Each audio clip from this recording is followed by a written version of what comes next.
Following the public criticism of President Donald Trump of the United States that the Ukrainian President, Volodymyr Zelenskyy, is a man who has lost touch with his people and a dictator who refused to conduct election for new leader to take over the affairs of the country. Zelenskyy, while asked if he could resign by a journalist at a press conference organized to mark the third-year anniversary of war in Ukraine, says he would do that if it would bring peace to Ukraine, and he's ready to do that as exchange for Ukraine to be enlisted as a member of the North Atlantic Treaty Organization, NATO.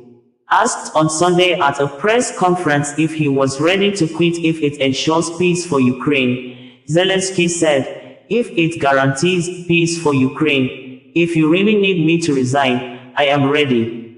I can exchange it for NATO." The Ukrainian president previously had said his country's army will need to double in size if NATO denies its membership to the alliance.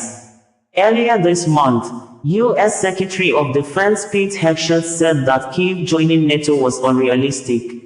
"If it is absolutely necessary for me to leave my post, I am ready to do so. I can exchange it for NATO membership.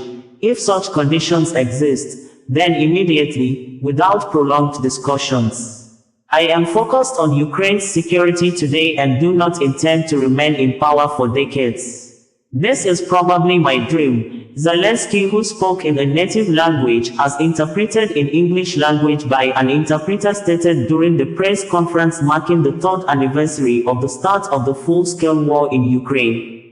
Zelenskyy, in a post on his X social media handle on Sunday, also said, "Ukrainians have come a long way. And this year, we must do everything possible and impossible to achieve a real peace.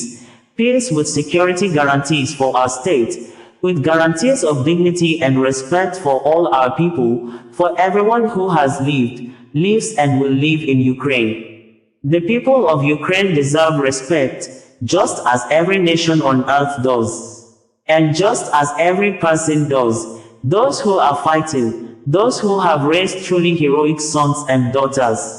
I thank every Ukrainian warrior, all the families of our defenders, and everyone who stands with Ukraine. Thank you for keeping Ukraine alive."